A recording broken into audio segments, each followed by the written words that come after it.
Hi friends, welcome to my dreams world. Sujith తను గెలవడానికి ప్రయత్నం ముమ్మరం చేశాడు. ప్రతి క్లాస్కి వెళ్ళి అక్కడ ఏమైనా ప్రాబ్లమ్స్ ఉంటే తెలుసుకోవడం, వాటిని సాల్వ్ చేయడానికి ట్రై చేయడం చేస్తూనే ఉన్నాడు. బట్ ధ్రువ్ వలన పెద్దగా ప్రాబ్లమ్స్ ఏమీ లేవని తెలుసుకున్నాడు కూడా. ధ్రువ్ బర్త్డే ముందు రోజు, నాన్న రేపు ధ్రువ్ బర్త్డే, తనకేదైనా గిఫ్ట్ ఇస్తాను అన్నాడు మయూర్ ఆనందంగా. ఇవ్వు అంటూ 500 నోట్ తీసిచ్చాడు. అంత ఎందుకు నాన్న అంటూ ఆశ్చర్యంగా చూసింది మయూక. కేక్ కట్ చేయించాలి కదా చెల్లి, మన కాలనీ అబ్బాయిలందరూ కలిసి తలా 100 రూపాయలు వేసుకుంటున్నాం, అలాగే గిఫ్ట్ 400 పెట్టి కొనిస్తా అన్నాడు సంబరంగా. చూడు తమ్ము, మనకి అంత స్తోమత లేదు, అయినా మీ ధ్రువ్కి ఇలాంటివి ఇష్టం ఉండదుగా, ఏంటి ఈ సంవత్సరం కొత్తగా పోనీ 200 పెట్టి ఏదో ఒకటి కొనివ్వు చాలే అన్నది. నువ్వు మరీ టూ మచ్ మయూ, కాలేజీకి బండి మీద వెళ్తాం, గిఫ్ట్ ఇవ్వడానికి మాత్రం 200 ఏంటి అన్నాడు చిన్న కోపంగా. అంతా వింటున్న నిర్మల, ఆ బండి మీ బాబాయి మయూ స్టేట్ ర్యాంక్ తెచ్చుకుందని గిఫ్ట్గా ఇచ్చాడు, తను చెప్పిందే కరెక్ట్ అంటూ సపోర్ట్ చేసింది. అబ్బా నిర్మల, ఈసారికి ఇలా కానివ్వు, నువ్వు వెళ్ళరా అన్నాడు రఘు. చిన్న వెళ్ళాక, నాన్న ఆ రోజు రేఖ ఆంటీ గిఫ్ట్ కోసమే అంత గొడవ చేశారు, ఇంకా అంకుల్ మనకిచ్చిన డబ్బుల సంగతి తెలిస్తే ఊరుకుంటుందా, మనం వీలైనంత తొందరగా ఆవిడ గారి అప్పు తీర్చాలి అంటూ వెళ్ళింది. ఆ రోజు నైట్ 11:15కి మయూర్, చెల్లి నువ్వు రా కేక్ కటింగ్కి అంటూ వచ్చి నిద్రలేపాడు. నేను రాను తమ్ము అంటూ కళ్ళు తెరవకుండానే జవాబిచ్చింది పెయింటర్ పాప. లేదు నువ్వు రావాల్సిందే, లేకపోతే నేను ఊరుకోను అంటూ దుప్పటి లాగాడు. పక్కనే ఉన్న నిర్మల, అబ్బా ఏంటి మీ ఇద్దరు అర్ధరాత్రి పూట అంటూ విసుక్కునేసరికి మయూ లేచి పద అంటూ వెళ్ళింది. వీళ్ళు వెళ్ళేసరికి కేక్ గురించి అందరూ టెన్షన్ పడటం చూసి, ఏమైందిరా అని అడిగింది చిన్నాని ఎగదిగా చూస్తూ. రిత్విక కారు కింద పడిపోయిన అబ్బాయి ఉన్నాడుగా, వాడినే మయూ తిట్టింది ఒకరోజు, వాడి పేరు బాలు. అంటే చెల్లి, అది మరి కేక్ 3 కేజీలు కదా, ముందే తేవడం ఎందుకు అని మార్నింగ్ ఆర్డర్ ఇచ్చినప్పుడే చెప్పాం, నైట్ బేకరీ క్లోజింగ్ టైంకి తీసుకుంటామని, అందుకే 10కి వెళ్ళి తీసుకొచ్చాం. ఇదిగో ఈ బాలుగాడి ఇంట్లో పెద్ద ఫ్రిడ్జ్ కదా అని వాళ్ళ ఇంట్లో పెట్టాం, నేను తీసుకొస్తాను నువ్వు తేవద్దని వాడికి ముందే వార్నింగ్ ఇచ్చా, వాడి ఆత్రం సంగతి మనకి తెలుసుగా, నేను చెప్పింది వినకుండా కేక్ ఫ్రిడ్జ్లో నుంచి బయటకు తీస్తూ కింద పడేశాడు అంటూ బాలు వైపు కొరకొరా చూశాడు. పిల్లకాయలంతా, అవును మయూ అక్క, వీడి వల్లనే కేక్ స్పాయిల్ అయింది అన్నారు కోపంగా. అంతా విని మయూ చిన్న వైపు కొరకొరా చూస్తూ, అయితే నన్ను కేక్ కటింగ్కి పిలవలేదు కదా అని అడిగింది. చిన్న కామ్గా వెళ్ళి ఆ కేక్ తీసుకొచ్చి మయూ ముందు పెట్టాడు. కిందంతా బాగానే ఉంది, అసలు చెదరలేదు, కానీ పై భాగం కింద పడటం వలన డెకరేషన్ మొత్తం పోయింది. అది చూసి మయూక పక్క నవ్వుతుంటే, నవ్వడం ఆపి ఏం చెయ్యాలో చెప్పు, ఇప్పుడిప్పుడు ఇంత కేక్ దొరకదు అన్నాడు సీరియస్గా. సైగ్గాడి మొహం లాగానే ఉంది ఈ కేక్ అనుకుంటూ, సరే రండి నాతో అంటూ ఆ కేక్ తీసుకుని ఇంటికి వెళ్ళింది. పిల్లలతో, మీ ఇంట్లో ఉన్న జెమ్స్ ప్యాకెట్, టూటీ ఫ్రూటీస్ ఇంకా చెర్రీస్ తీసుకురండి, కానీ ఓపెన్ చేయనివి, 5 నిమిషాలు రావాలి అన్నది. అంతే, అందరూ పరుగో పరుగు. అమ్ము నువ్వు బీటర్ తీసుకో అంటూ తను ఫ్రిడ్జ్లో నుంచి వైపింగ్ క్రీమ్ బయటకు తీసి ఒక బౌల్లో వేసింది. చిన్న తెచ్చిన బీటర్తో బాగా బీట్ చేసింది. 5 నిమిషాల్లో అది బాగా నురగవచ్చింది. తర్వాత కేక్ మీద ఉన్న పై లేయర్ మొత్తం తీసేసి కోన్ తీసుకుని ఈ వైప్ చేసిన క్రీమ్ని కేక్ మీద స్ప్రెడ్ చేసి మళ్ళీ ఫ్లవర్స్ వేసింది. పిల్లలంతా మయూ చెప్పినవి తెచ్చిచ్చారు, వాటి అన్నింటితో డెకరేట్ చేసింది. అందరూ నోరు తెరుచుకుని చూస్తుంటే హ్యాపీ బర్త్డే ధ్రువ్ అని నేమ్ రాసింది. అందరూ చప్పట్లు కొట్టారు. మళ్ళీ తనే పట్టుకుని జాగ్రత్తగా పైకి తీసుకొచ్చి పెట్టింది. చిన్న థ్యాంక్స్ చెల్లి అంటూ మురిసిపోతుంటే, సరే నేను వెళ్తా అంటూ వెళ్ళిపోతుంటే, మయూ అక్క నో, నువ్వు వెళ్ళడానికి వీలు లేదు అంటూ పిల్లలంతా రౌండ్ ఆఫ్ చేశారు. అవును చెల్లి, అచ్చం బేకరీలో కేక్ లాగా మళ్ళీ చేసి ఇచ్చావు, ఇంత చేసి నువ్వు వెళ్ళడం ఏంటి అంటూ చిన్న కూడా ఆపేసరికి, లేదు నాకు నిద్ర ఆగదని నీకు తెలుసు కదా తమ్ము అంటూ పిల్లల వైపు చూస్తూ, నేను మళ్ళీ డెకరేషన్ చేశానని మీ ధ్రువ్ అన్నకి చెప్పాల్సిన అవసరం లేదు, అర్థమైందా అంటూ అందరి వైపు నవ్వుతూ చూసి వెళ్ళిపోయింది. కాసేపు తర్వాత అందరూ వెళ్ళి ధ్రువ్ ఇంటి తలుపు కొట్టారు. రేఖ లేచి తీసి అందరిని చూసి ఏంటి అని అడిగింది సీరియస్గా. ధ్రువ్ చేత కేక్ కట్ చేయించాలి అన్నాడు చిన్న సీరియస్గా. తను ఏం మాట్లాడకుండా లోపలికి వెళ్ళింది. 5 నిమిషాల తర్వాత ధ్రువ్ వచ్చి ఏంట్రా అంటూ అన్నాడు. రేపు నీ బర్త్డే కదా, సో కేక్ కట్ చేద్దు పదా అన్నాడు నవ్వుతూ. రే, నాకు అలాంటివి వద్దని చెప్పా కదా అన్నాడు ధ్రువ్. అలా కుదరదు, నువ్వు మా అందరికీ సెలబ్రేట్ చేస్తుంటే మేము చేయకపోతే ఎలా, పదా అంటూ లాక్కెళ్ళారు. కేక్ చూడగానే ధ్రువ్కి పిచ్చ నచ్చేసింది. హౌ క్యూట్ అనుకున్నాడు మనసులో. కేక్ కట్ చేయగానే చిన్న ధ్రువ్కి గిఫ్ట్ బాక్స్ ఇచ్చాడు. అది తీసుకుని సరే రేపు నైట్ మీ అందరికీ ఇక్కడే డిన్నర్ ఓకేనా అంటూ వెళ్ళిపోయాడు. ఈ హడావిడిలో అందరూ మయూని మర్చిపోయారు. నెక్స్ట్ డే కాలేజీలో ఒక్కటే హడావిడి. ఎటు చూసినా ఫ్లెక్సీలు, ధ్రువ్కి విషెస్ చెప్తూ Dhruv die-hard fans, Dhruv army, only Dhruv అంటూ రకరకాల ఫ్లెక్సింగ్స్. అవన్నీ చూసి సుజిత్ మొహం మాడిపోయింది. రిత్విక రాగానే క్లాస్లో అందరూ తనకి విషెస్ చెప్పారు. అసలు ధ్రువ్ బర్త్డే రోజు పుట్టావు, చూడు ఎక్కడికో వెళ్ళిపోతావు అంటూ చిన్న విషెస్ చెప్పాడు. అది విని మయూక మరదే మరి అతి అంటే కాస్త కాదు చాలా తట్టుకో తమ్ముడు, అన్నయ్య అంటూ చుడక అంటించింది. రిత్విక ఓకే ఫ్రెండ్స్, నేను నిన్న చెప్పినట్లు మీ అందరికీ లంచ్ అరేంజ్ చేశాను. అంతకన్నా ముందు బ్లడ్ డొనేషన్ క్యాంప్ కోసం అన్ని అరేంజ్మెంట్స్ జరుగుతున్నాయి అన్నది.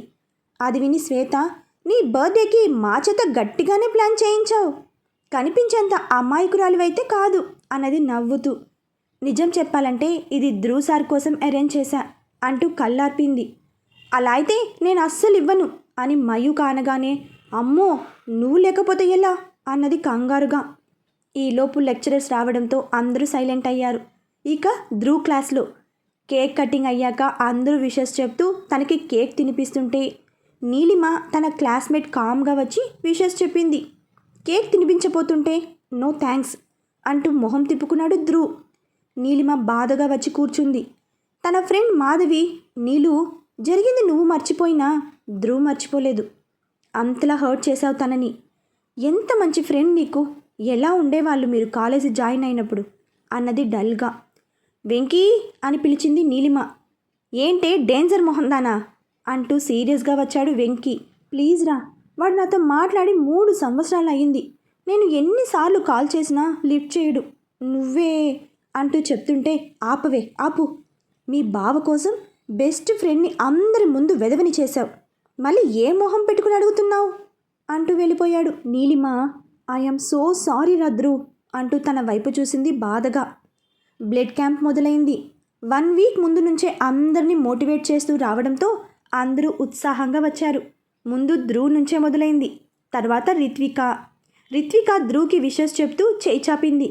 థ్యాంక్స్ అంటూ జస్ట్ టచ్ చేసి కనీసం సేమ్ టు యూ అని కూడా అనకుండా వెళ్ళిపోయాడు. క్యాంప్ దగ్గర ధ్రువ్ తన క్లాస్మేట్స్ కూర్చొని బ్లడ్ ఇచ్చి వస్తున్న ప్రతి ఒక్కరికి ఫ్రూట్ ఇస్తున్నారు. ఫైనల్ ఇయర్ వాళ్ళంతా అయ్యాక 3rd ఇయర్ వాళ్ళు వచ్చారు. అరే మచ్చా, ఆ పిల్ల నీకోసం ఇదంతా చేస్తుందేమో అని డౌట్ అన్నాడు వెంకీ. అర్థమైంది అంటూ సీరియస్గా రిప్లై ఇచ్చాడు సైక్.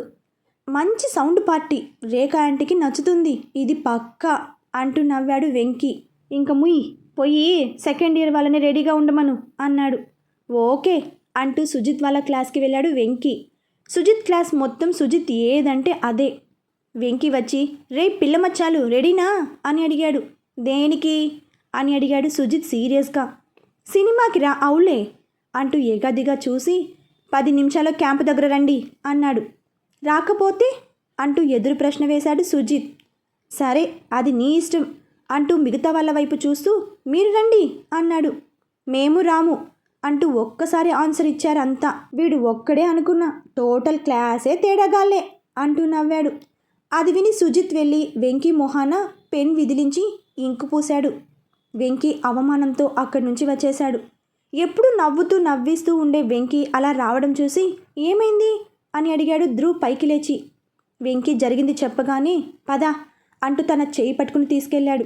వెళ్ళడం సుజిత్ చెంపలు పటా పటా వాయించి వెంకీ ముందు పడేసి సారీ చెప్పు అన్నాడు కోపంగా.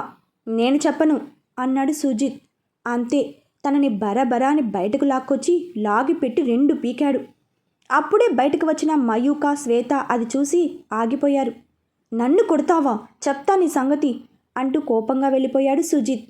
గంట తర్వాత తన తండ్రి శేఖర్తో వచ్చాడు. ఆయన రావడమే ప్రిన్సిపల్ దగ్గరకు వెళ్ళి ధ్రువ్ అంటే ఎవడు అని అడిగాడు కోపంగా. ఆయన ఎంపీకి బామర్ది కావడంతో ప్రిన్సిపల్ గారు కంగారుగా వచ్చి ఏంటి సార్ అని అడిగాడు.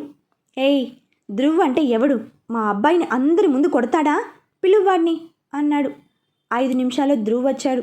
ఎంత ధైర్యం రా నీకు, నా కొడుకు మీద చేయి వేశావా అని అడిగాడు కోపంగా. అసలు ఏం జరిగిందో తెలుసుకున్నారా అని అడిగాడు ధ్రువ్ సీరియస్గా. ఏంటి తెలుసుకునేది? చూడు ప్రిన్సిపల్, వీడి సంగతి అన్నాడు కోపంగా. ధ్రువ్, నువ్వు సుజిత్ని కొట్టావా అని అడిగాడు ఆయన. కొట్టా సార్, కానీ వాడు వెంకీని అంటుండగానే ఒప్పుకున్నాడుగా, పిలువు పోలీసుల్ని అన్నాడు. మీరు ఆగండి సార్, నేను మాట్లాడతా అంటూ బయటకు వెళ్ళి అందరినీ అసెంబ్ల్ అవ్వమని చెప్పాడు. నిమిషాల్లో కాలేజీ అంతా అక్కడికి వచ్చింది విపరీతమైన టెన్షన్తో. అయితే వెంకీ మాత్రం ఫేస్ వాష్ చేసుకోవడానికి వాష్రూమ్ వైపు వెళ్ళాడు. స్టూడెంట్స్ అందరూ వచ్చాక మీలో ఎవరైనా ధ్రువ్కి సుజిత్కి గొడవ జరగడం చూశారా? అసలు ముందు కొట్టింది ఎవరు అని అడిగాడు ప్రిన్సిపల్ సీరియస్గా. సుజిత్ క్లాస్మేట్స్ అందరూ ధ్రువ్ సారే సుజిత్ని కొట్టాడు అంటూ అరుస్తూ చెప్పారు. అది విని ఆయన మీరు ఏ ఇయర్ అని అడిగాడు. మా క్లాస్మేట్స్ అంటూ ముందుకు వచ్చాడు సుజిత్. అసలు వాడు ఏం చేశాడంటే అంటూ ధ్రువ్ చెప్పబోతుంటే ధ్రువ్ నువ్వు ఆగు అంటూ చేయి చూపించి సుజిత్ క్లాస్మేట్స్ కాకుండా ఇంకెవరైనా చూశారా అని అడిగాడు. ధ్రువ్ సారే ఫస్ట్ కొట్టారు అంటూ ముందుకు వచ్చింది మయూక. అందరూ తన వైపు ఆశ్చర్యంగా చూస్తుంటే ధ్రువ్ కోపంగా చూశాడు. విన్నారుగా, ఇంకెందుకు ఆలస్యం, పిలవండి పోలీసుల్ని అన్నాడు శేఖర్ సీరియస్గా. ఈలోపు శైలేష్ వెంకీకి ఫోన్ చేసి రే ఎక్కడ్రా ఉన్నావు అని అడిగాడు కంగారుగా. వాష్రూమ్లో, అర్జెంటుగా రా, ఆ సుజిత్ గాడు వాళ్ళ నాన్న రచ్చ చేస్తున్నారు ఇక్కడ అన్నాడు. అంతే, వెంకీ పరిగెత్తుకుంటూ వచ్చాడు. శేఖర్ అన్న మాటలు విని ఫైనల్ ఇయర్ వాళ్ళంతా అసలు ఏం జరిగిందో తెలియకుండా పిచ్చిగా వాగితే ఒక్కడు కూడా కాలేజ్ దాటి బయటకు వెళ్ళడు అంటూ ముందుకు వచ్చారు ఫోర్స్గా. సెకండ్ ఇయర్ అంతా రండ్రా చూసుకుందాం అంటూ వాళ్ళ మీదకు వస్తుంటే స్టాప్ ఇట్ అంటూ అరిచాడు ప్రిన్సిపల్ పెద్దగా. అందరూ దెబ్బకి కామయ్యారు. ధ్రువ్ మయూ దగ్గరికి వచ్చి ఏయ్, పర్సనల్ గొడవలు మనసులో పెట్టుకుని నువ్వు ఏం జరిగిందో తెలుసుకోకుండా వాగడం చాలా తప్పు అంటూ వేలు చూపించాడు కోపంగా. చూసారా సార్, నిజం చెప్పిందని మీ ముందే మయూ కానీ ఎలా బెదిరిస్తున్నాడో చూసారా అన్నాడు సుజిత్. వెంకీ ముందుకు వచ్చి సార్, నేను బ్లడ్ డొనేషన్ కోసం పిలిస్తే ఈ సుజిత్ నా మొహాన ఇంకు పూశాడు.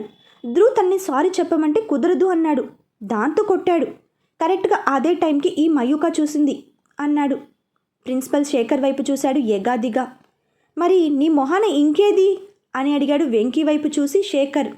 వాష్ చేసుకున్నా అన్నాడు సీరియస్గా. చాలా బాగుంది నీ స్టోరీ, నీ ఫ్రెండ్ కోసం అన్నాడు ఆయన. ధ్రువ్ సీరియస్గా వెళ్ళి సుజిత్ చేయి పట్టుకుని చూశాడు.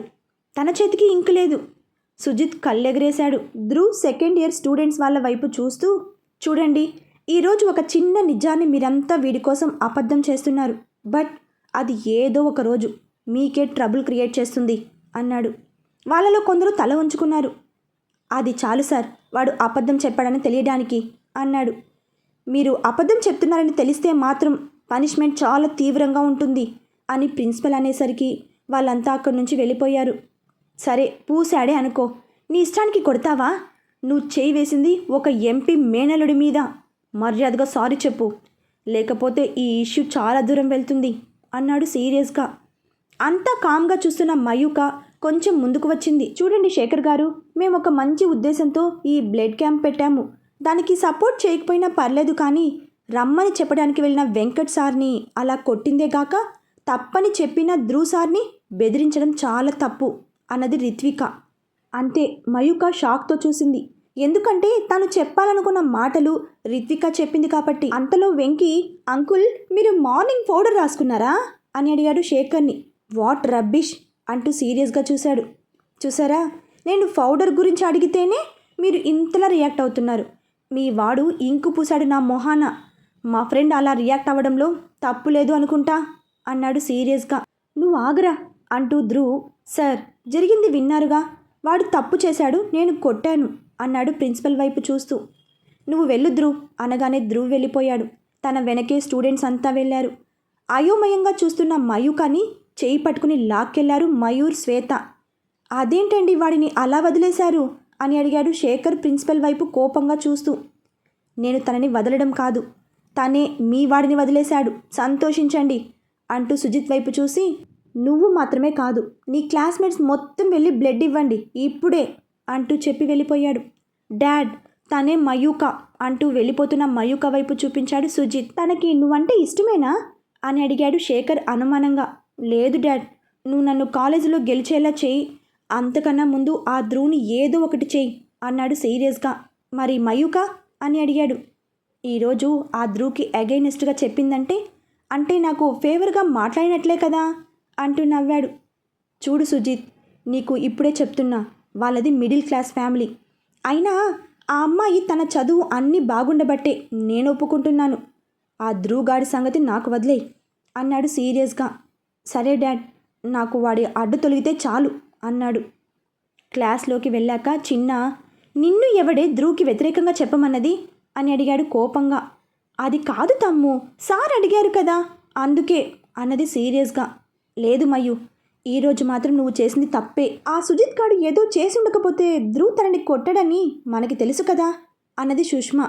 సందీప్, పంకజ్ మయూకని సీరియస్గా చూస్తుంటే రిత్విక వచ్చి, ఎందుకు అందరూ తనని అంటున్నారు? తను మాత్రం ఏం చెప్పింది? ధ్రువ్ సార్ ముందు కొట్టాడనే కదా. తన ప్లేస్లో నేనున్నా కూడా అలాగే రియాక్ట్ అవుతాను. పదండి వెళ్ళి లంచ్ చేద్దాం అంటూ అందరినీ తీసుకెళ్ళింది. మయూక తినకుండా జరిగిన దాని గురించి ఆలోచిస్తోంది. ఎందుకు అందరూ నన్నే అంటున్నారు? సైక్ ఏమన్నాడు? పర్సనల్ గొడవలు దృష్టిలో పెట్టుకుని కావాలని చేశానా? అసలు నేను కూడా తర్వాత చెప్దామనుకున్నదే కదా రిత్వి చెప్పింది. ఏంటే తెగ ఆలోచిస్తున్నావు అంటూ మోచేత్తో పొడిచింది శ్వేత. అబ్బా అది కాదే, నేను పర్సనల్ గొడవలు మనసులో పెట్టుకుని చేశానని అంతమంది ముందు ఎందుకనాలి అని అడిగింది కోపంగా. నువ్వు మాత్రం తనని అందరి ముందు కదే ఫస్ట్ కొట్టాడని అన్నావు అన్నది. అంటే నువ్వు కూడా నాది తప్పు అంటున్నావా అంటూ డల్గా చూసింది మయు. తప్పు అని కాదు మయు, నువ్వు అందరికన్నా తెలివైన దానివి. మనం మేకమెదుడు సుష్మానే అన్నది. సుజిత్ ఏం చేయకపోతే ధ్రువ్ కొట్టడు కదా అని. ఆ మాత్రం నీకు తెలియదా? నువ్వు కామ్గా ఉంటే సరిపోయేది. అది కూడా పోయి ఆ సుజిత్ గాడికి ఫేవర్గా మాట్లాడావు, అందుకే ధ్రువ్ అలా అన్నాడు అన్నది. కానీ నేను చెప్పాలనుకున్నది రిత్విక చెప్పింది కదా. కాదు, రిత్విక చెప్పింది నువ్వు మనసులో అనుకున్నావు. ఏం లాభం? జరిగిందేదో జరిగింది. నేను ఒకటి చెప్తాను, వింటావా? అంటూ తల ఊపింది. అయితే నువ్వు లంచ్ అయ్యాక ధ్రువ్కి సారీ చెప్పి బర్త్డే విషెస్ కూడా చెప్పు. అంతటితో ఈ గొడవ ఇక్కడే ఆగిపోతుంది. సారీనా? వాడికా? నోవే అన్నది సీరియస్గా. చూసావా, తప్పు చేసింది నువ్వు, సారీ చెప్పమంటే కుదరదు అంటున్నావు. ఒకవైపు గ్రాటిట్యూడ్ అంటావు, మరొక వైపు యాటిట్యూడ్ చూపిస్తావు. నేను చెప్పాల్సింది చెప్పాను, తర్వాత నీ ఇష్టం అంటూ లేచింది. లంచ్ అయ్యాక అందరూ బ్లడ్ క్యాంప్ దగ్గరకు వెళ్ళారు. లైన్లో నిల్చున్నారు. ధ్రువ్ ఏం జరిగినట్లు చాలా కూల్గా అదే స్మైలింగ్ ఫేస్తో అందరినీ పలకరిస్తుంటే రిత్విక బ్లడ్ ఇచ్చి వచ్చిన వాళ్ళకి ఫ్రూటీ ఇస్తోంది.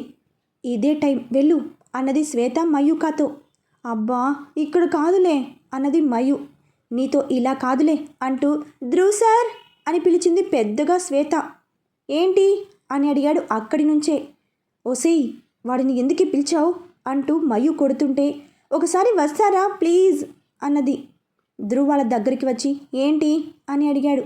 మయుని ముందుకు తోస్తూ ఇది మీతో మాట్లాడుతుంది అనగానే ధ్రువ్ మయు వైపు ఎగాదిగా చూస్తూ ఇంకేమైనా బ్యాలెన్స్ ఉందా డెవిల్ అని అడిగాడు. అదిగో చూసావా, వీడికి తిన్నగా మాట్లాడటమే రాదు అంటూ కోపంగా చూసింది. నాకు తిన్నగా మాట్లాడమే రాదు, కానీ నీకు అసలు మాట్లాడటమే రాదు అన్నాడు. శ్వేత మయూక చేయి లాగి హ్యాపీ బర్త్డే అని చెప్తానని ఇప్పుడెందుకు గొడవ పెడుతున్నావు అని అడిగింది ఆశ్చర్యంగా. నేనెక్కడ అన్నాను అంటూ మయు శ్వేత వైపు చూసింది కొరకొర. ధ్రువ్ ఇద్దరి వైపు చూస్తూ మెంటల్ ఏమైనా ఎక్కిందా అని అడిగాడు. ఈలోపు రిత్విక వచ్చి మయు నెక్స్ట్ నువ్వే పదా అంటూ తీసుకెళ్ళింది. ధ్రువ్ కూడా వెళ్ళాక ఇద్దరిని కలపడం నా వల్ల కాదు, అందుకోసం దేవుడు స్పెషల్గా ఎవరినైనా పంపాలి అనుకుంది శ్వేత. యా మైసెల్ఫ్, నేనే బుజ్జి అంటూ తను ఎక్కిన క్యాబ్ డ్రైవర్తో పరిచయం చేసుకున్నాడు బుజ్జి మామ. డ్రైవర్ బాబు నవ్వి, సార్ మీరు షేరింగ్ బుక్ చేశారు, ఆ ప్యాసింజర్ని పికప్ చేసుకోవాలి అనగానే హే నో నేను అగ్రి చేయను, నేను హోల్ మనీ గివ్వుతా, నా డెస్టినేషన్ దగ్గర డ్రాప్ టు అన్నాడు. సార్ ఇప్పుడు మీరు ఏం భాష మాట్లాడారు అని అడిగాడు driver Babu. Telugu plus English. నాది అంత సపరేట్ స్టైల్, కానీ నీకు మొత్తం డబ్బులు ఇస్తా, వేరే వాళ్ళని క్యాన్సిల్ చేయి అన్నాడు బుజ్జిమామ. అలా కుదరదు సార్, సరైన రీజన్ లేకుండా క్యాన్సిల్ చేస్తే మా కంపెనీ ఒప్పుకోదు అన్నాడు. సరే కానీ బట్ వన్ షరత్ అన్నాడు. ఏంటి సార్? ఆ ఎక్కేది మగజంట అవ్వాలి, ఆడలేడి అయితే యూ నో చెప్పాలి అన్నాడు సీరియస్గా. అర్థం కాలేదు సార్. సరే నువ్వు పద అంటూ ధ్రువ్కి ఫోన్ చేశాడు. మామ్స్ ఎక్కడా అని అడిగాడు ధ్రువ్ యమ ఉత్సాహంగా. జస్ట్ నౌ క్యాబ్ ఎక్క అల్లుడు, నువ్వు క్విక్గా కమ్ టు ఇల్లు అన్నాడు. ఓకే మామ్స్, నైట్కి మన కాలనీలో పిల్లలందరికీ డిన్నర్ అరేంజ్ చేశా. నువ్వు ఈవినింగ్ మన కాలనీ దగ్గర ఉండే స్వస్తిక్ రెస్టారెంట్కి వెళ్ళి ఎంతవరకు వచ్చాయో చూడు, అలాగే కూల్ డ్రింక్స్ తీసుకో అన్నాడు. సరే అయి చూసుకుంటా అంటూ కాల్ కట్ చేశాడు. కొంచెం దూరం వెళ్ళాక డ్రైవర్ కార్ ఆపగానే ఒక ఆడలేడి వచ్చి పిన్ నెంబర్ చెప్పింది. అంతే, బుజ్జిమామ నెత్తిన ఎవడో ఆర్డిఎక్స్ వేసినంత రంకె వేశాడు ఏ అని. అంతే, డ్రైవర్ బాబు, ఆ ఎక్కబోయే ఆవిడ ఇద్దరు దడుచుకున్నారు దెబ్బకి. ఏమైంది సార్ అని అడిగాడు డ్రైవర్ బాబు కంగారుగా వెనక్కి తిరిగి. నీకేం చెప్పాను? ఆడోళ్ళని ఎక్కించుకోవడానికి వీల్లేదని చెప్పా కదా అని అడిగాడు కోపంగా. ఎప్పుడు చెప్పారు అని అడిగాడు. నే టోల్డ్ యూ, విని చావలే, ముందు ఆవిడని ఎక్కించుకోకు అన్నాడు సీరియస్గా. అలా ఎలా కుదురుతుంది సార్? నే ముందే చెప్పా కదా అన్నాడు. సరే ఆవిడని ఎక్కించుకో అంటూ తను కారు దిగాడు. డ్రైవర్ కూడా దిగి, ఏంటి సార్ తమాషాగా ఉందా, పోనీలే అని ఊరుకుంటే ఎక్కువ చేస్తున్నారు, మీరు బుక్ చేసే ముందు చూసుకోవాలి అన్నాడు సీరియస్గా. వాటయ్యా బెదిరిస్తున్నావు? నేను టోల్డ్ మొత్తం అమౌంట్ ఇస్తానని అన్నాడు. మొత్తం అవసరం లేదు, మీకు చూపించిన అమౌంట్ ఇచ్చేసి వెళ్ళండి అన్నాడు. అబ్బచ్చా, అసలు వై అయి ఇవ్వాలి అంటూ మీదకి వెళ్తుంటే ఆమె, సార్ నాకు అవతల అర్జెంట్ పని ఉంది, ముందు ఎక్కండి ప్లీజ్ అన్నది. బుజ్జి విని కూడా విన్నట్టుగా తన బ్యాగ్తో వెనక్కి నడిచాడు. డ్రైవర్, సార్ ఆగండి అని అరిచాడు. బుజ్జిమామ అదేం పట్టించుకోకుండా అటుగా వెళ్తున్న ఆటో పిలిచి ఎక్కుతుంటే, ఆగరా అంటూ ఆ డ్రైవర్ వచ్చి బుజ్జిమామ కాలర్ పుచ్చుకుని బయటకు లాగాడు. అంతే, మన బుజ్జిమామకి కూడా సంఖ్య తిరిగింది. నా కాలర్ టచ్ చేస్తావా అంటూ ఆ డ్రైవర్ మొహం మీద దబ్బా దబ్బా అని బాది అతడి కారు ఎక్కి ఏం జరుగుతుందో తెలిసే లోపే కారుతో సహా వెళ్ళిపోయాడు. కొంచెం దూరం వెళ్ళి కారు ఆపి డ్రైవర్ చూస్తుండగానే దిగి రోడ్డు క్రాస్ చేసి పరుగో పరుగు. డ్రైవర్ బాబు ఇంకా ఆవిడ తల కొట్టుకున్నారు. అసలు బుజ్జిమామ ప్రాబ్లం ఏంటో అర్థం కాక. రేఖ, శ్రీధర్ షాపింగ్ కంప్లీట్ చేసుకుని బయటకు వచ్చారు. అప్పటికే సాయంత్రం అయింది. శ్రీధర్ బండి స్టార్ట్ చేయగానే, ఏవండి నేను నా పర్స్ మర్చిపోయా, ఇప్పుడే వస్తా అంటూ వెళ్ళిపోయింది రేఖ కంగారుగా. అప్పుడే బిల్ కౌంటర్లో నిల్చున్న నీలిమ రేఖని చూసి చాలా ఆనందంగా దగ్గరకు వెళ్ళింది. రేఖ పర్స్ కోసం వెతుకుతుంటే సేల్స్ గర్ల్ వచ్చి, మేడం మీరు శారీ సెక్షన్లో మర్చిపోయారు అంటూ ఇచ్చి వెళ్ళింది. రేఖ గబగబా పర్స్ ఓపెన్ చేసి డబ్బు లెక్క పెట్టుకుంటుంటే, యాంటీ ఎలా ఉన్నారు అని వినిపించింది. చూస్తే నీలిమ, నువ్వా అంటూ డబ్బులు లోపల పెట్టి వెళ్ళిపోతుంటే, యాంటీ ఒక్క నిమిషం, మీకు కూడా కోపం పోలేదా నా మీద అని అడిగింది డల్గా ఫేస్ పెట్టి. కోపం కాదు, నువ్వంటేనే అసహ్యం, నా ధ్రువుని బాధ పెట్టే వాళ్ళు ఎవరైనా సరే నాకు నచ్చరు అంటూ బయటకు వస్తుంటే, ఒకసారి నా మాట వినండి ఆంటీ ప్లీజ్ అంటూ ముందుకు వచ్చింది. ఏంటి అని అడిగింది కోపంగా రేఖ. ఇవాళ వాడి బర్త్డే కదా, ఈ గిఫ్ట్ వాడి కోసమే కొన్నా అంటూ హ్యాండ్ బ్యాగ్లో నుండి గిఫ్ట్ బాక్స్ బయటకు తీసింది. అవసరం లేదు, తప్పుకో ముందు అన్నది సీరియస్గా. అది కాదా ఆంటీ, మీరు నాతో ఎలా ఉండేవాళ్ళు, ఎన్నిసార్లు మన ఇద్దరం షాపింగ్కి వెళ్ళాం, ఎంత క్లోజ్గా ఉండేవాళ్ళం. సరే నేను చేసింది తప్పే కాదనను, కానీ నా పరిస్థితి కూడా అర్థం చేసుకోవాలి కదా. వికీ నా కాబోయే భర్త, ఇంకా బావ, తనని అంటూ చెప్పబోతుంటే, నువ్వు ఆ వికీగాడు ఏదైనా చేసుకోండి, ఏ గంగలో అయినా దూకండి, నాకు సంబంధం లేదు అంటూ నీలిమని తోసి తను వచ్చి శ్రీధర్ వెనుక కూర్చుంది. నీలిమని చూడగానే శ్రీధర్ మొహం మార్చేశాడు. సరే నా వల్ల తప్పు జరిగిందనే కదా నన్ను చూడటానికి, నాతో మాట్లాడటానికి ఇష్టపడటం లేదు. మరి మీ ఫ్రెండ్ కూతురు ఆ మయూక ఇవాళ కాలేజీలో అందరి ముందు ధ్రువ్ గురించి అబద్ధం చెప్పింది. కొంచెంలో తప్పింది, లేకపోతే వాడు బర్త్డే రోజు జైలుకు వెళ్ళాల్సి వచ్చేది అన్నది సీరియస్గా. మయూక ఏం చెప్పింది అంటూ బండి దిగింది రేఖ కోపంగా. చూడు నీలిమ, నిన్ను అవాయిడ్ చేస్తున్నామని మా మయు గురించి ఇష్టం వచ్చినట్లు మాట్లాడితే ఊరుకునేది లేదు అన్నాడు శ్రీధర్ కోపంగా.